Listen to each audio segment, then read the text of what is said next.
귀로 여는 세상, 영심이의 책방에 오신 여러분 환영합니다.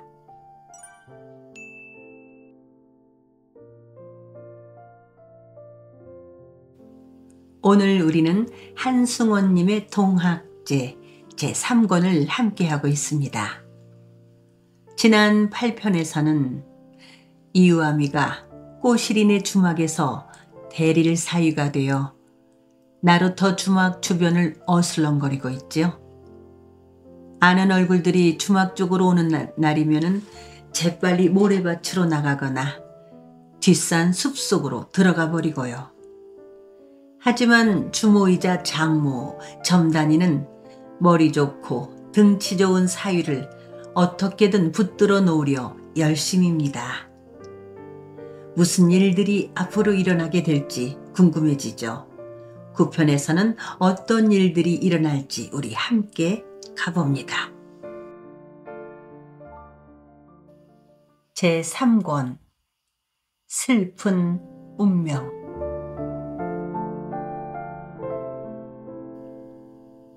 혹부리는 애초에 일방적으로 꼬시리를 좋아해왔다. 물론 점단이와 꼬시리는 혹부리가 하도 곰살갑게 접근을 해오니까 가엾다면서 술국도 떠다가 주고 누룽지도 뭉쳐놓았다가 주곤 했다. 꼬시리는 정말 친오라버니처럼 위해주곤 했다. 혹시 양어머니가 싫은 기색을 보여도 그녀는 그 양어머니와 양아버지의 눈을 속이면서까지 혹부리를 위해주었다. 그러다가 꼬시리는 혹부리한테 당하고 말았다. 양어머니와 양아버지가 회령진을 건너가고 없을 때 혹부리는 그녀를 다짜고짜 방 안으로 끌고 들어가서 겁간을 한 것이었다. 그러고 나서 혹부리는 꼬시리 앞에 무릎을 꿇고 앉아 두 손을 비벼댔다. 그 일은 오직 둘이서만의 비밀로 하자고 했다. 앞으로 그녀가 시집을 가는데 아무런 지장이 없도록 자기의 입을 단단히 홀맸겠다고 말했다. 그것이 2해 전 초여름의 일이었다. 그리고 또 한 번은 안마을에를 갔다가 오는 꼬시리를 숲속으로 끌고 가서 겁간을 했다. 말을 들어주지 않으면 수군들한테는 물론 동네 방네에다가 다 소문을 내겠다고 협박을 했다. 꼬시리는 그에게 다시 한 차례 당해주고 나서 울며 통사정을 했다. 이번에 꼬시리가 혼례를 치르게 된다는 말이 나돌랐을 때 혹부리는 암캐한테 미친 숙회같이 보채기 시작했다. 술을 마시고 와서 주정을 했다. 자기를 버리고 시집을 가서 온전하게 사는지 두고 보라고 으름장을 놓았다. 이날 아침에도 혹부리는 점단이가 사위인 이우암을 데리고 회령진에 가는 것을 알고 달려왔다. 때마침 김닷줄은 장산뜸에 조문을 가고 없었다. 혹부리는 김닷줄이 의관을 차리고 출타하는 틈을 노렸어. 아침나절이므로 나룻배를 기다리기 지루하여 주막으로 들어와서 술을 청하는 길손들도 없었다. 혹부리는 2해 전에 그 초여름에 하였던 것처럼 다짜고짜 꼬시리를 부엌방 안으로 끌고 들어가려고 했다. 꼬시리는 완강하게 거부했다. 그를 향해 질그릇을 마구 내던졌다. 혹부리는 꼬시리의 신혼살이를 짚으셔 놓으려고 작정을 하고 덤벼든 터였다. 질그릇 깨진 것이 팔뚝을 스쳤다. 피가 나왔다. 이마도 찢기었다. 광대뼈와 볼로 흘러내리는 피를 손바닥으로 쓸어보고 나자 미친 듯이 힘이 솟구쳤다. 그 피를 본 꼬시리도 겁이 났는지 더 저항을 하려고 하지 않았다. 그는 짐승같이 꼬시리를 범했다. 꼬시리는 막상 그의 남성이 그녀의 꽃살 속 깊숙이 들어서자 몸에 힘을 풀어버렸다. 혹부리는 이우암에게 꼬시리가 자기에게 당한 모습을 보여주고 싶었다. 그가 계획한 대로 잘 되었다. 이제 이우암과 꼬시리 사이가 파탄나는 일만 남았다고 혹부리는 생각했다. 그들 사이가 파탄나고 나면 꼬시리는 올 때 갈 데 없는 자기 여인이 되는 것이었다. 참으로 비참한 노릇이네. 마당에서 자네가 나를 지렁이 밟듯이 한 것을 회령진 선창머리에서 번서는 수군들이 다 보았을 것이구만. 내가 입을 다물더라도 자네는 어차피 점이 찍혔네. 어떻게 할 텐가? 수군들한테 포박당해서 군관청으로 끌려가서 송장이 되어 나올 것인가? 안 그러면 도망을 칠 것인가? 혹부리는 구렁이처럼 느물거리면서 이죽댔다. 이우암은 끓는 울화와 모멸감을 주체할 수가 없었다. 이우암은 어렵지 않게 혹부리라는 놈의 악의를 읽어내렸다. 그는 어찌할 수 없이 덫에 걸려있는 듯 싶었다. 억울하고 분했다.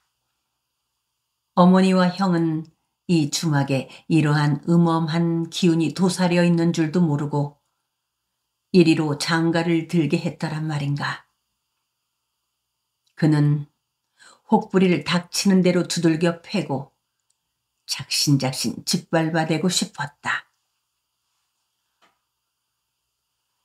물론 나는 자네보다 힘이 약하네. 그렇지만은 나는 자네를 내 손 하나도 까딱하지 않고 혼내줄 수도 있네.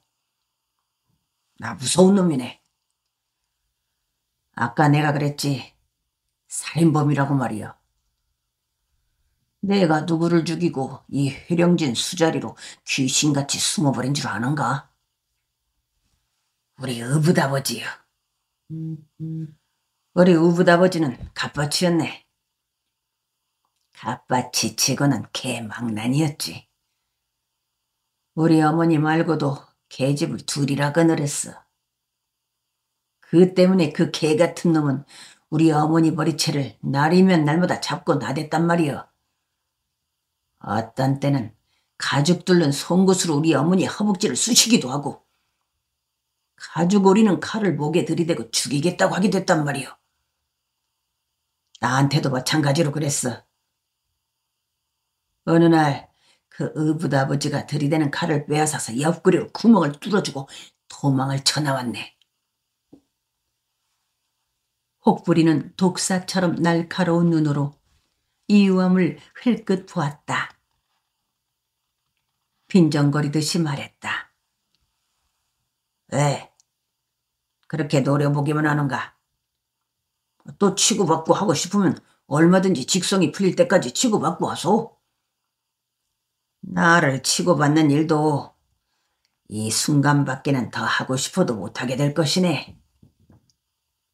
내 옷 찢긴 것이나 번거지 달아난 것이나 피투성이 된 것을 보고 우리 망녀들이 가만히 돼 있을 줄 아는가? 같은 망녀들한테 손찌검을 하는 놈들한테는 다른 어떤 족보다 더 사정없이 징치를 하고 나는 것이 우리 수건들이네. 그리고 내가 이 회령진 바닥에서 누군지 아는가?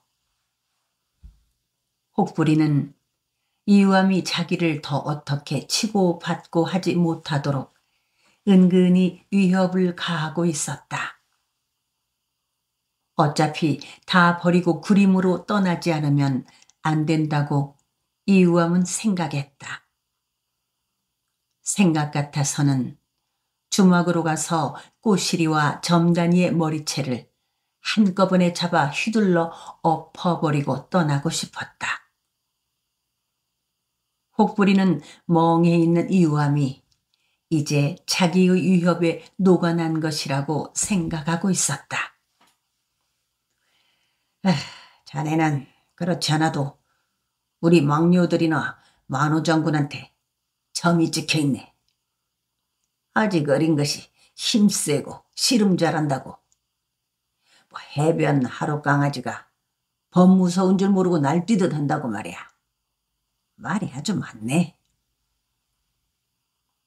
이제 자기가 무슨 말을 할지라도 이유함이 자기를 더 어찌하지 못하리라고 생각을 한 혹부리는 나도 자네 형 바우에 대해서 잘 알고 있네. 하고 말했다. 해령진 수군들 가운데서 큰 기침깨나 하는 놈들 치고 자네 형이 가져다가 바친 고기 자반을 얻어먹지 않은 놈이 없네. 가져다 바치는 것을 싫어하는 놈은 아무도 없네. 나도 자네가 앞으로 자네 처지를 알아서 스스로 고분고분해지기만을 한다면 자네에 대해서 눈 감아줄 수도 있어. 내 막류들이 자네를 진취하려고 나서더라도 내가 말 한마디로 막아버릴 수 있네. 그것은 정말로 자네가 처신하기에 달려있어. 이유함은 형 아우에 대해서 말을 듣자 정신이 바짝 들었다. 형의 그늘 속에서 살기는 싫었다. 형 바우라면 구역질이 났다. 그가 잠시 멍해 있는 사이에 혹부리는 금방 간사한 여우로 둔갑해 있었다. 이놈 하고 이유함은 이를 악물었다. 어차피 회령진 나루를 건너다니면서 목구멍을 메우고 살기는 틀린 신세였다. 무엇이 어쩌고째? 이유함은 혹부리한테 돌아섰다. 혹부리의 얼굴은 금방 하얗게 질렸다. 그러면서도 거연하게 굵은 목소리로 타이르듯이 말했다. 나는 자네 아버지 이마동이라는 사람이 어떤 사람인가 하는 것도 잘 알고 있어. 오냐, 너 우리 아버지 말 잘했다. 이유함은 이 혹부리란 놈의 뒷주둥이를 단단히 찍어 놓아야겠다고 생각했다. 그는 혹부리의 멱살을 잡아 들어 올렸다. 혹부리는 그를 두려워하지 않았다. 하고 그는 신음을 하듯이 말을 했다. 오냐 이놈, 내가 그렇게 씹어 일렀거늘 기어이 내 놈이 막가는 나하고 함께 막갈 채비를 하는구나. 좋다.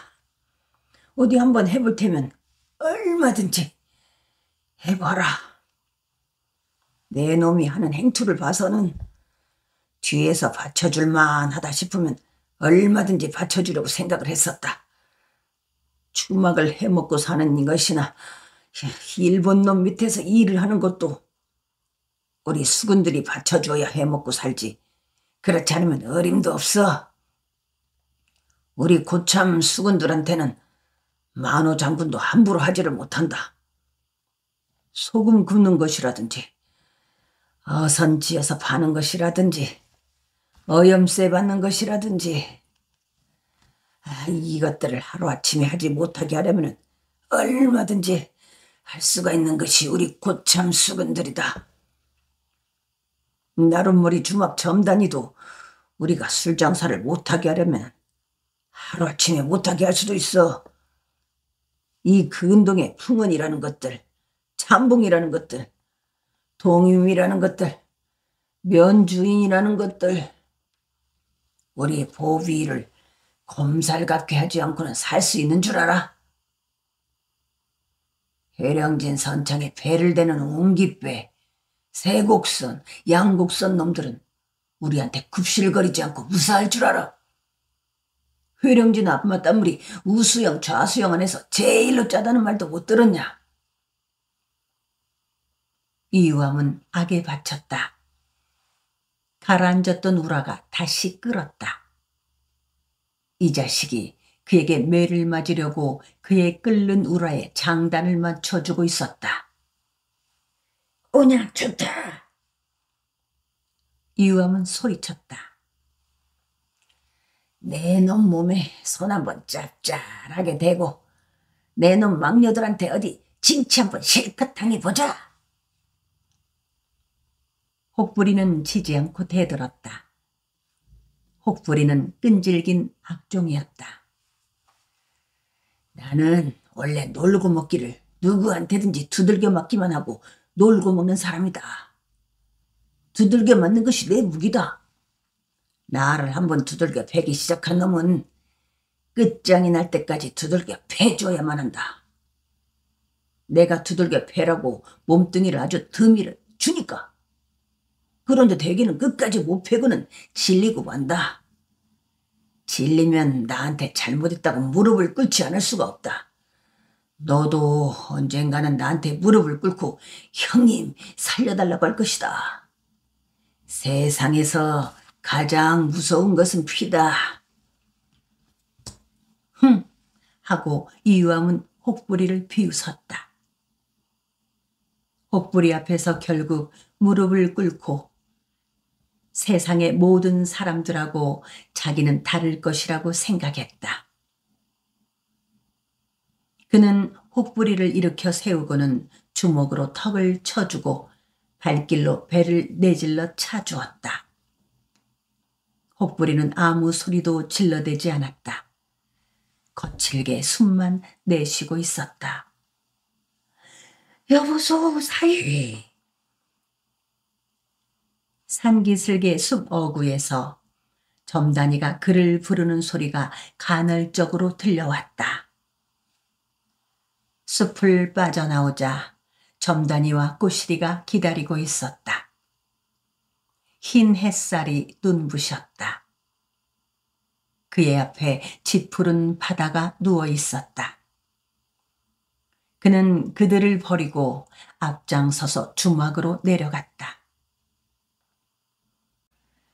뒤따라온 점단이가 이유함의 소매를 잡아 끌고 방 안으로 들어가려고 했다. 나하고 조용히 이야기 좀 하세. 이유함은 그녀의 손을 뿌리치며 차갑게 말했다. 당신의 진짜 사위는 뒷산 기슭에 잠시 자고 있어. 찬물이나 한 사발 가지고 올라가서 깨워 모시고 오시오. 점단이와 꼬시리는 혹부리가 이유함한테 어떤 악의에 찬 소리를 하였기 때문에 이유함이 그렇게 말을 하고 있다는 것을 금방 알아차렸다. 아니요. 그놈 말은 사실이 아니네. 서방님, 저는 결백해요. 그 찢어 죽일 놈 말은 믿지 마셔요. 정말이구만요. 서방님께서 그 악종 말을 믿고 저를 버리면 저는 바닷물에 뛰어들어 죽고 말 거예요.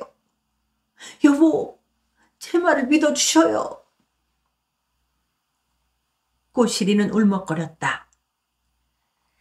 그놈은 빈대와 한 가지요. 이 회령진 사람들 피만 뜯어먹고 사는 흡혈귀요. 자네, 이 회령진 바닥에 그런 것들이 한두 놈인지 아는가? 점단이는 이유함을 설득하려고 애를 썼다. 이유함은 그녀를 등지고 돌아선 채 눈물을 훔치고 있는 꼬시리를 보았다. 점단이는 다시 그의 소매를 끌었다. 한두 마디의 말로는 설명을 할 수 없다고 말했다. 아이고, 내 언젠가는 이런 일이 터질 것이라고 생각을 하고 있기는 있었네. 자오가네, 일단 들어가세. 내 이야기를 들어보면 모든 것을 훤히 알 수 있을 것이네.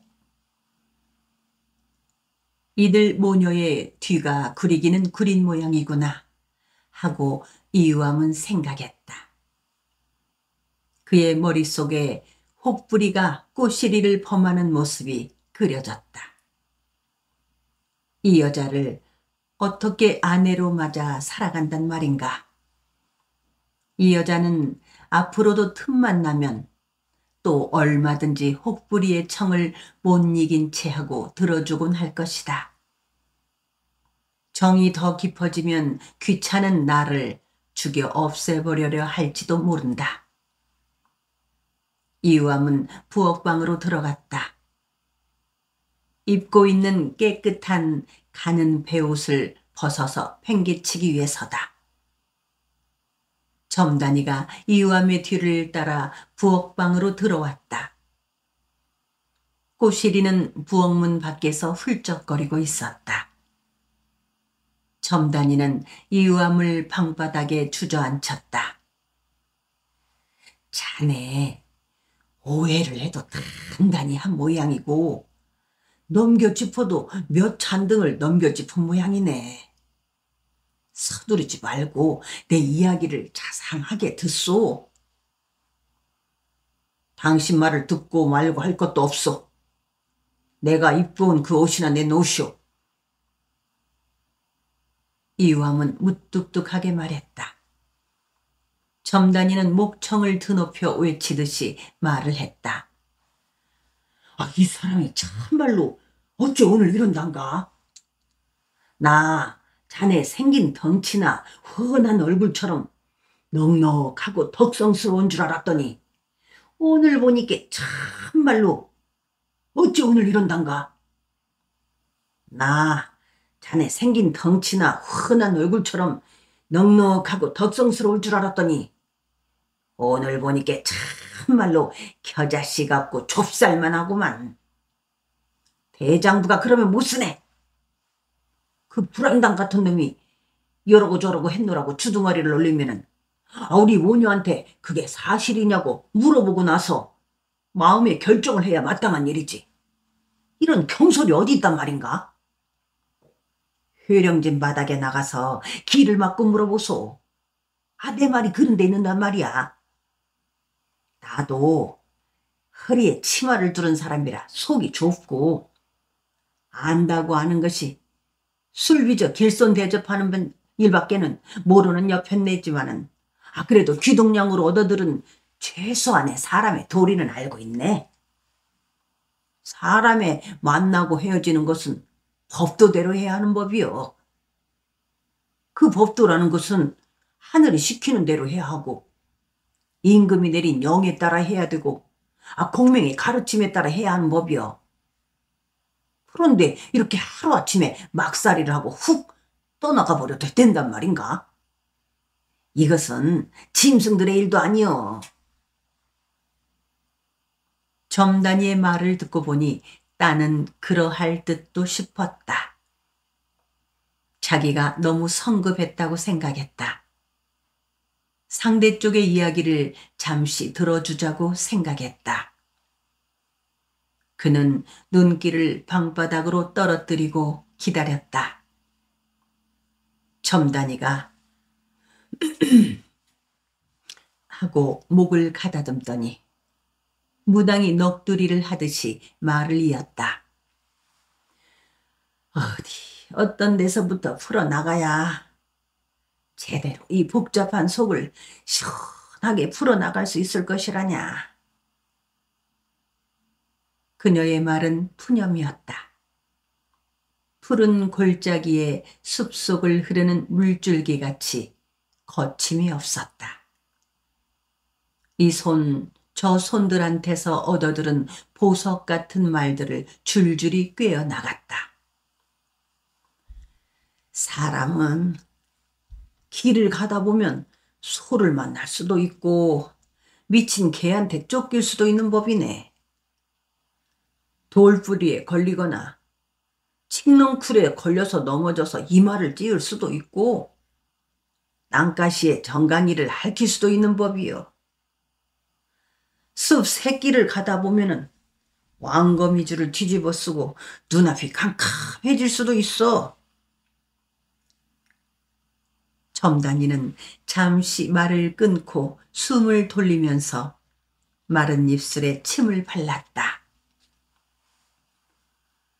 그중 궁궐 깊은 집에 사는 공주님이나 고대광실 높은 집에서 호의호식하고 사는 당상관 집의 요조숙녀같이 유모가 돌보고 종들이 감싸주고 그러는 처자들 같으면은 그렇게 길을 가다가 그런 험한 것들을 만날 까닭이 있을래야 있을 수가 없어. 하지만 우리같이 천한 목숨을 가진 무지렁이들은 날고 뛰고 허둥대지 않으면은 목구멍이 간 데가 없으니 날이면 날마다 미친 개도 만나고 중도 만나고 소도 만나고 거미줄도 뒤집어 쓰고 쇠똥도 받고 미끄러지고 그러는 법이여. 어떤가? 사위 자네는 세상을 그렇게 살아오지 않았는가? 들어보니까 숙은 한 놈을 들어엎고 달아났다가 나중에 그 막류들한테 붙들려가지고 죽지 않을 만치 얻어맞았다는 소문이 나기도 했더구먼 그래. 또 얼마 전에는 관아에까지 끌려갔다 왔더라면서. 그렇게 막되고 험한 세상이 아니던가. 이 회령진 수자리에는 이 세상에서 제일로 되다 막된 불안당 같은 놈들만 모여든다네. 점단이는 가슴을 펴고 한숨을 쉬고 나서 말을 이었다. 네, 사실대로 말을 다 함세. 사실 말해서 우리 꼬시리가 혼자 주막을 지키고 있다가 혹불이란 놈한테 못 당할 수모를 당하기는 당했다네. 그렇지만 그것은 기껏 손목을 한번 잡혔을 뿐이요. 우리 꼬시리가 어떤 아이인 줄 아는가? 얼마나 사납고 야무진 가시네인 줄 아는가? 어느 때 어떤 사내가 어떻게 덤벼들어도 기어이 물어 뜯기도 하고 핥히기도 해서 그래서 퇴치를 시키는 아이네. 머리통이 둘, 셋 달린 놈도 우리 꼬시리를 넘어뜨리지는 못했어. 그것은 함께 사는 나 외에는 자세하게 아는 사람이 없어. 내가 하늘에 맹세를 하지만 우리 꼬시리는 정말로 결백하네. 내 속으로 낳지는 않았지만은 저 아이는 참말로 착하기 이를 데 없네.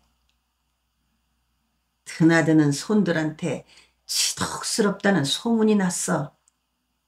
그런데 자네는 그 불안당 놈한테 무슨 소리를 어떻게 들었는지 모르지만은 그 헛소리를 듣고 그냥 다 뿌리치려고 괴나리 못짐을 찾고 그 야단을 하는가 시방?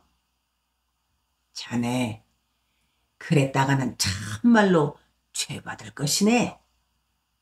심리도 못 가서 발병이 나서 죽어. 그 일로 우리 꼬시리가 회령진 앞바다에 투신이라도 하고 만다면 자네한테 떨어지는 그 천벌을 어떻게 감당할 텐가? 그것을 내가 상관할 바는 아닌 듯 싶소. 좌우간에 내가 입고 온 옷이나 얼른 내놓으시오. 나 저 너머 집에 가서 한번 생각을 해봐야겠소. 이우암은 무뚝뚝하게 말을 했다. 생각을 할 것도 말 것도 없네. 얼른 풀어버리소. 우리 꼬시리는 절대로 참대 속같이 깨끗하고 학같이 고결하네. 점단이는 그래도 직성이 풀리지 않은 듯 줄줄이 말을 뽑아냈다. 우리 꼬시리는 인제 죽어도 이미 자네 집 송장이네. 만일에 자네가 우리 꼬시리를 버린다면은 내가 가만히 있지 않을 것이네. 우리 꼬시리 100년 한하고 독수공방을 하고 사는 꼴을 나는 못 보네. 나는 죽으면 죽었지 차마 그 꼴을 못 보네. 그리고 자네는 다른 계집을 얻어가지고 살지도 못하네. 내가 날이면 날마다 그녀를 쫓아다니면서 두들겨 패고 할퀴어주고 그럴 것이오. 자네 죽고 나 죽고 그년 죽으면 끝나는 일 아닌가? 점단이는 으름장을 놓았다. 꼬시리가 방 안으로 들어왔다. 구석에 쪼그리고 앉았다. 코를 풀고 울면서 말했다. 저는 참말이지 결백하요. 제 속이 버섯 같은 것이라면 벗어가지고 활활 털어서 보여드리겠구만요. 이유함은 허공을 쳐다보았다. 숨이 막혀 죽을 지경이었다. 가슴을 펴고 심호흡을 했다. 통사정을 하듯이 말을 했다. 말씀들은 다 잘 알아들었소. 그렇지만 이렇게 답답한 속으로는 어떻게 숨을 쉬고 살 수가 없으니까 잠깐 휘휘 돌아다니다가 올랍니다. 내가 여기 올 때 입고 온 그 옷이나 좀 내주시오.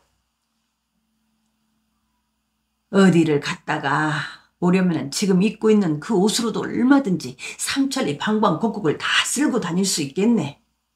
그 헌 누더기는 무얼 하려고 찾는가? 이유함은 검은 때 한 점 묻지 않은 자기의 새 옷을 내려다보았다. 마름지를 잘한 가는 배 흰 바지 저고리였다. 이것을 입고 어디에 간단 말인가? 새 옷은 거추장스러웠다. 개투성이는 개투성이답게 뚝뚝하고 허름한 무중이를 입는 것이 속 편했다. 어디에서 어떤 잠을 자고 어떻게 험한 날품을 들어먹는지 간에 그런 옷이라야 남의 눈치 보이지 않을 터이요 자유스러울 것이었다. 아니요. 나는 그 허름한 누더기 같은 무중이가 좋소. 그때 부엌문 밖에서 발자국 소리와 함께 이우암, 너한테 잘 얻어맞고 간다. 내 금방 그 빚을 아주 짭짤하게 몇 배로 갚아줄 테니까 그리 알고 기다려라. 하는 혹부리의 목소리가 들려왔다. 인제 이우암 내 놈은 여기 회령진 바닥에서 붙어 살고 싶어도 못 산다. 꾸시리는 올 때 갈 데 없는 내 계집이고 이 주막의 주모 점다이는 내 장모고 이 주막은 내 처갓집이니까 그리 알고들 있거라. 나도 사내 대장부다. 내가 이때껏 한 번 점 찍은 년을 내 계집으로 만들어 놓지 못한 적이 없었다. 점다니는 혹부리의 소리에 진저리를 쳤다. 아이고, 저 막된 것은 호랑이한테 물려가지도 않아. 저것들을 절에 두고 있는 것을 보면 회령진 바다 물귀신들은 참말로 무정하다. 하고 말을 하면서 문틈으로 바깥 동정을 살폈다. 꼬시리는 옷고름으로 눈물을 찍어내면서 저는 참말이지 깨끗하요. 서방님이 나를 의심하고 버리시면 저는 물에 빠져 죽어버리든지 목을 매달고 죽지 하고 말했다. 혹부리는 벙거지도 쓰지 않고 옷구름들이 뜯어지고 없는 채로 옷자락을 펄렁거리면서 나룻머리 쪽으로 걸어가고 있었다. 얼굴에는 핏자국이 묻어 있었다. 나룻배를 기다리느라고 바위 끝에 엉덩이를 붙이고 앉아있던 아낙 하나가 혹부리를 흘끗 보고 몸을 피했다. 아이고, 저 악종놈이 저 건너로 건너가기만 하면은 죽은 놈들이 금방 떼지어 몰려올 것이네. 자네 잠시 어디로든지 몸을 피해야 할 모양이네. 어디로 가 있을 텐가? 새터말로 가 있어서 그 사이에 내가 건너가서 부장이나 수교를 만나 이를 발라놓음세. 점단이가 잠긴 목소리로 말했다. 저것한테 저렇게 손찌검을 하면 절대로 안 되네. 그랬네. 저놈은 앞뒤가 없어. 한 번 물고 늘어지면 죽고 사는 것이 문제가 아닌 놈이네. 앞으로 이 바닥에서 이 짓에 목을 걸고 살아가려면은 저 귀신을 잘 다스려야만 하는데, 뒷문으로 살짝 빠져나가서 당분간 제 너머에 좀 가 있으소. 얼마 동안은 고참붕 종놈들 눈에 띄지 않도록 집안에서 집거를 하고 있도록 하소. 내가 일 발라놓고는 고찬의 장의를 보내도록 함세. 이유함은 점단이와 꼬시리가 결코 자기의 헌 무중이를 내놓지 않을 것이라고 생각했다. 윗목 구석에 고리짝이 있었다. 이유함은 그 고리짝 뚜껑을 열었다. 꼬시리의 곤 옷들 옆에 그의 헌 무중이 고이가 접혀 있었다. 점단이와 꼬시리가 달려들어 그를 말렸다. 그는 그들을 뿌리치고 몸을 일으켰다. 옷을 들고 밖으로 나왔다. 점단이가 따라 나오며 말했다. 자네, 내 말을 어째 그리 허술하게 듣는가? 이렇게 경솔하게 굴었다가는 크게 후회할 것이네. 소맹선 한 척이 내덕도 쪽으로 달려오고 있었다. 거기에 수군들 여나무 명이 타고 있었다. 그들의 기세가 심상치 않았다. 그들은 모두 뱃바닥 위에 웅기중기 선 채로 나룻머리에 있는 혹부리와 주막을 번갈아 보았다. 그 수군들은 회령 쪽 나룻머리에서 번을 서다가 혹부리가 이우암한테 두들겨 맞는 것을 보았다. 보복을 해주기 위해 떼지어 오고 있는 것이 틀림없었다. 그들은 모두 창을 들고 있었다. 소맹선은 노를 4가락이나 걸어 젓고 있었으므로 여느 배들과 달리 빨랐다. 점단이는 부엌을 통해 마당으로 나가려는 이우암의 앞을 막아섰다. 뒤란 쪽으로 밀어붙였다. 저것들 안 보이는가? 얼른 산으로 들어 숨소. 큰일은 이미 벌어졌네. 저것들은 미친 개들이나 한 가지네. 나는 나대로 줄을 잡아서 손을 쓰겄지만은 자네 형부고도 얼른 넘어와서 아는 장교들을 붙잡고 어떻게 무마를 좀 시켜달라고 하소. 이유함은 점단이를 뿌리치고 의젓하게 주막 마당으로 걸어 나왔다. 수군 몇 놈이 무서워 떨며 피하고 싶지 않았다. 그렇다고 그들하고 맞붙어 싸울 생각은 없었다. 그들의 심사를 한껏 건드려 놓고 유유히 숲속으로 들어갈 참이었다. 숲속에 있다가 밤에 바다를 건너가든지 땅머리 모퉁이의 노둑길을 건너가든지 할 참이었다. 자기가 회령진 바닥에서 도저히 붙어 살 수 없도록 만들어 놓을 생각이었다. 소맹선 위에서 수군 하나가 이유함을 향해 무어라고 소리쳤다. 나룻머리에 서 있던 혹부리가 이유함을 돌아보았다. 혹부리가 그에게로 다가오면서 어디 가려고 그러냐? 하고 말했다. 이유함이 도망가지 못하게 붙들어둘 셈이었다. 혹부리는 다리를 심하게 다쳤는지 절름거리는 채 했다. 이유함은 혹부리를 아랑곳하지 않고 산길로 들어섰다.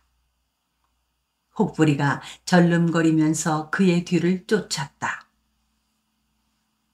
야, 너 이놈! 어디를 가냐? 뜨거운 맛 한번 보고 가거라. 바야흐로 소맹선이 나룻머리에 닿았다. 수군들이 뛰어내렸다. 혹부리가 수군들을 향해 소리쳤다. 저놈 잡아라. 저놈은 전에 허재비를 두들겨 팬 놈이다. 새터말의 이바울한 놈의 동생 이우암이란 놈이다. 저놈이 회령진 수군들을 다 때려 죽여 놓겠다고 장담을 하고 다니는 놈이다. 수군들은 창을 들고 숲으로 들어갔다. 혹부리가 그를 뒤따랐다.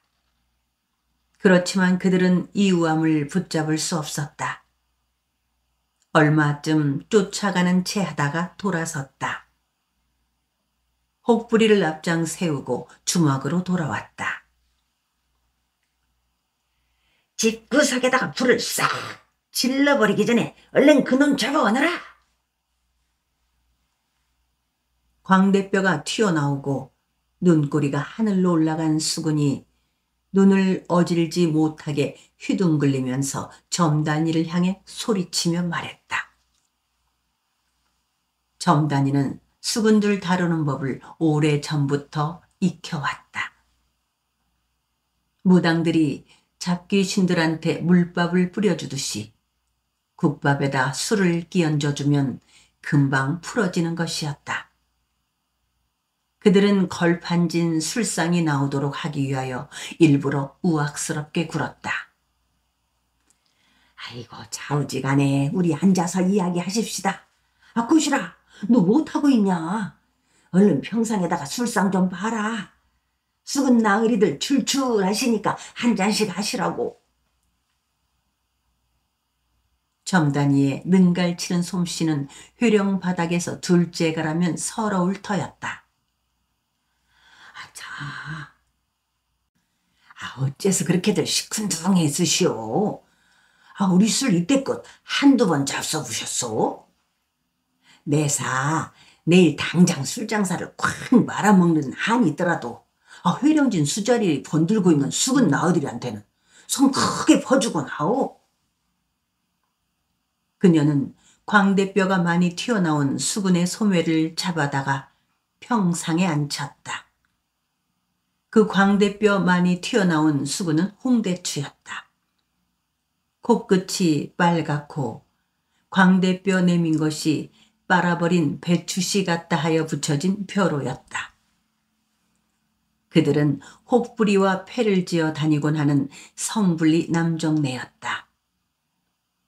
그도 점단인의 주막에 술을 공짜로 축낼 만큼 축낸 수군이었다.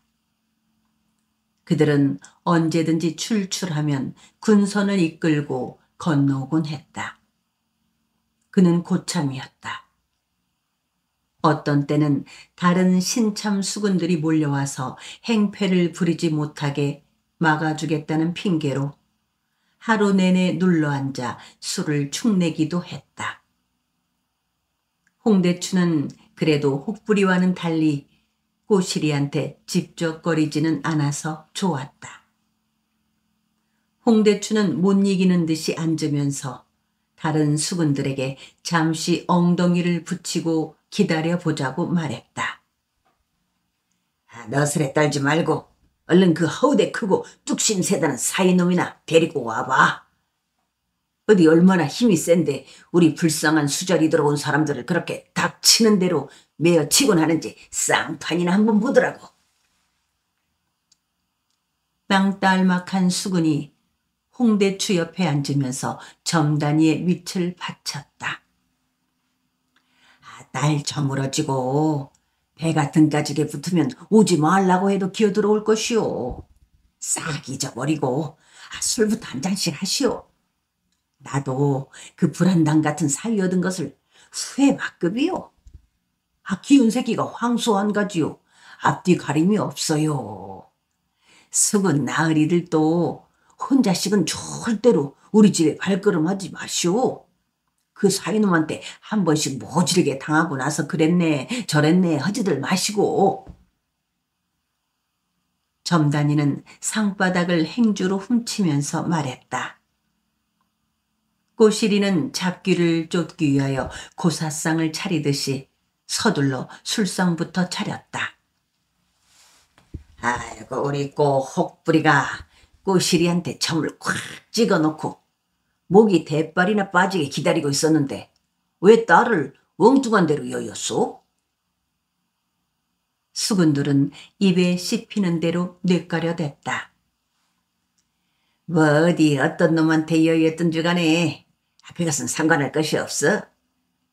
이미 흙부리가 더듬을 것은 다 더듬어 버린 터이고 쑤셔 넣어서 휘저을 것은 다 휘저어 버린 다음이니까 그놈이야 후지국만 빤 것이여.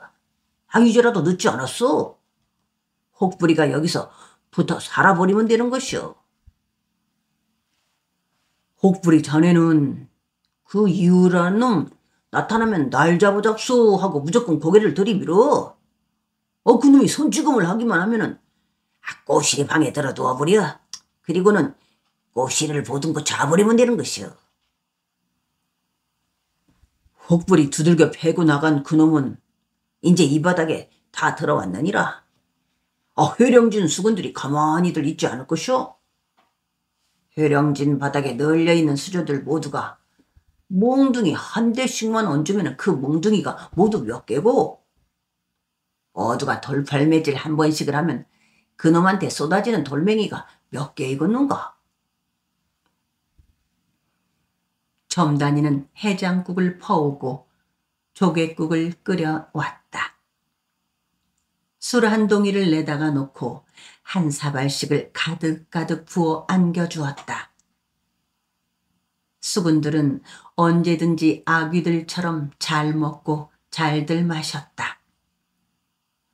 바다가 검풀어졌다. 서남풍이 불었다. 파도 소리가 나룻머리 끝에서 철썩거렸다.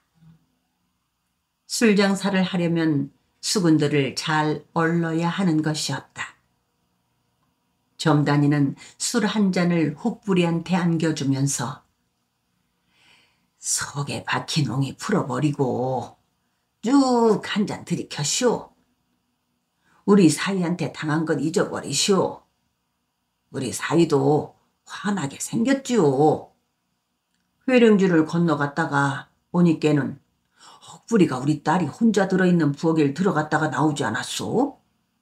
그 현장을 목격한 남정네가 분심을 안 낸다면 달고 다니는 약물을 떼어서 저 갯벌 속에 파묻어 버려야지요. 하고 달랬다. 그러면서 그녀는 생각했다. 애초에 이 혹부리한테 꼬시리를 주어버릴 것을 잘못했는지도 모른다. 신랑 될 이유와 미란자가 힘도 세고 당차기도 하고 얼굴도 훤하고 머리에 먹물도 웬만큼 박히고 그랬다는 매파 말만 듣고 승낙을 해버린 것이 너무 성급했던 듯 싶었다. 이유함은 아무래도 아직 나이가 어렸다.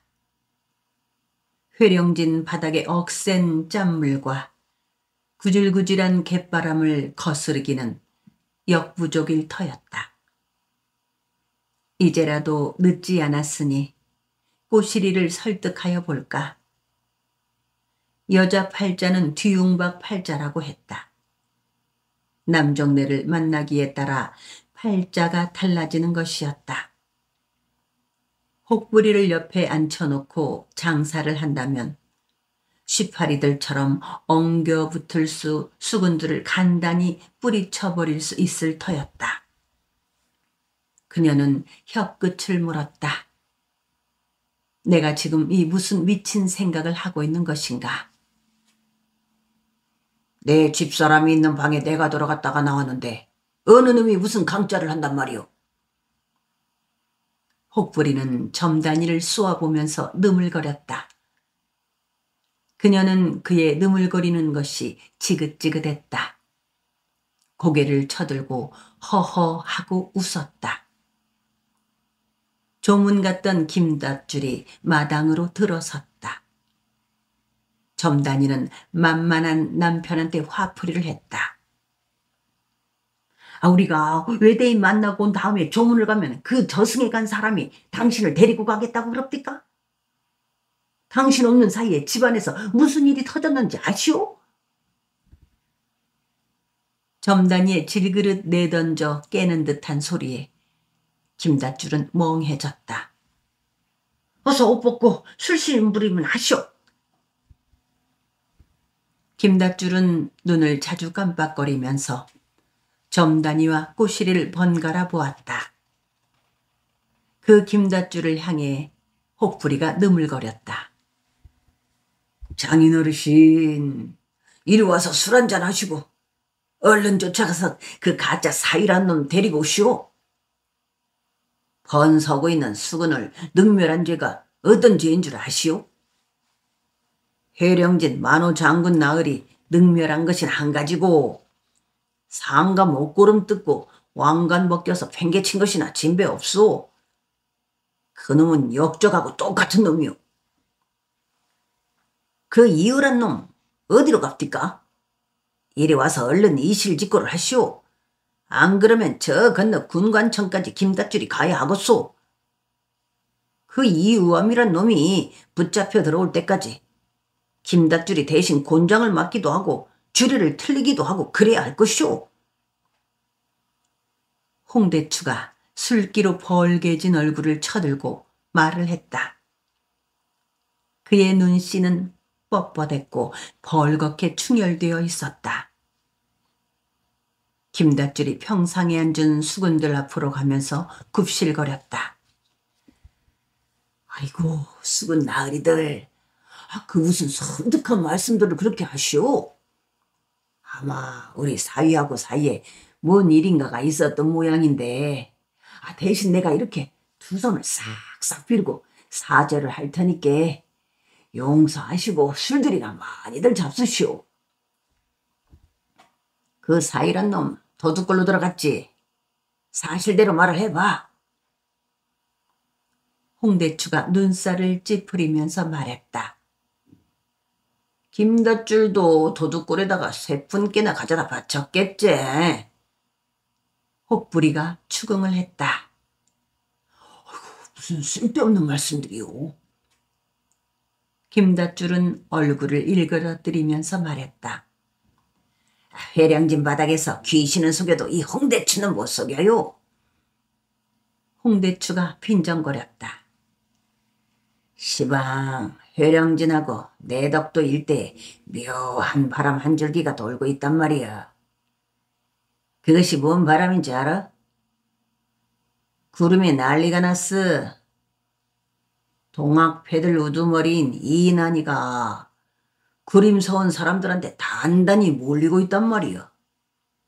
구림서온 사람들이 동학패들 씨를 말리려고 나섰다 이거요. 아무날 나무시에 동학패 괴수 이난을 구림서원 마당 한가운데다 잡아다 놓고 물고를 낼 참이란 말이야. 신씨 문중 사람들이 모두 쌍심지를 켜고 나선 것이여. 닷줄이 자네 아직도 그 소문을 못 들었어? 김닷줄이 고개를 저었다. 알고도 시치미를 딱 떼고 있구만 그래. 홍대추가 말을 이었다. 그래서 회령진이나 내덕도 동학패들이 바로 그날을 맞춰서 구림으로 몰려가려고 서로 간에 은밀하게 통기들을 하고 있다 이거요. 이 집 사위란 놈도 바로 그 통기를 받고 새터말로 갔든지 도둑골로 갔든지 했을 것 아니겠어. 아이고, 나는 또 무슨 하늘하고 땅하고 맞닥뜨려서 맷돌질을 하는 소리라고. 김닷줄은 비굴하게 웃으면서 얼렁뚱땅 넘어가려고 들었다. 고자 영감 그렇게 얼렁뚱땅 넘어가려고 하지 말어. 만호 장군이 날이면 날마다 저기 저 도둑골로 건너다 보고 있어. 여차하는 날에는 독수리가 까투리 채가듯이 거기 있는 것들을 싹 채가버릴 것이여.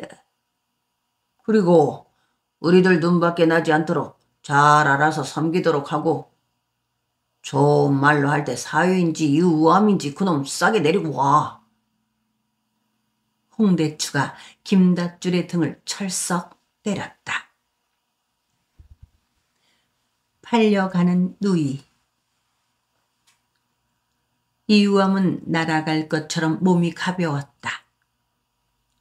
이때껏 그는 장 안에 갇혀 있었고 소처럼 코가 꿰어 곱비에 묶여 있었다. 그것을 혹불이란 놈의 행패로 인하여 풀어 제치고 나설 수 있게 된 것이었다. 그는 숲속에 들어와서 헌 무중이로 갈아입었다. 어디로 갈까 하고 망설였다. 해는 숲 위에서 번쩍거렸다. 바람이 숲을 흔들었다. 바다는 어두워진 다음에 건너리라 했다. 조선청 앞에 정박해 있는 거룻배 한 척을 타고 건너면 될 터였다. 구림으로 가기 전에 새터말 집에 한번 들르고 싶었다. 어머니한테 꼬시리의 그간의 행실에 대해서도 소상하게 말을 하고 갈라설 참이라는 말을 해주고 싶었다. 나룻머리 점단위의 여우 같은 수작에 넘어가지 말라고 귀뜸을 해 주어야겠다고 생각했다. 고참봉 집 종들이 성가시게 집적거리면 닥치는 대로 휘둘러 엎어버리자고 생각했다. 어차피 수군들의 눈에 가시가 된 다음인데 내독도 안에서 살아갈 수 있겠는가. 제 꼭대기에 올라서는데 제 아래쪽에서 사람들 셋이 올라오고 있었다. 그들의 모습이 숲에 가려졌다가 나타났다가 했다. 그들이 어쩌면 어머니 장산댁과 형 바우와 누이 이삐인 듯 싶었다. 뭘 하려고 쟤를 넘어오는 것일까?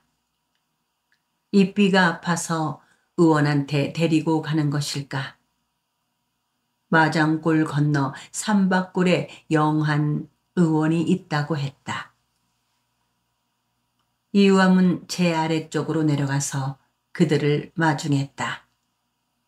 그들은 놀란 눈으로 서로를 마주보며 한동안 서 있었다. 못하러 고냐? 무슨 일이 있어 죽게 되었더라도 동네 넘어오지 말고 살라고 하니까. 형 바우가 무뚝뚝하게 말을 했다.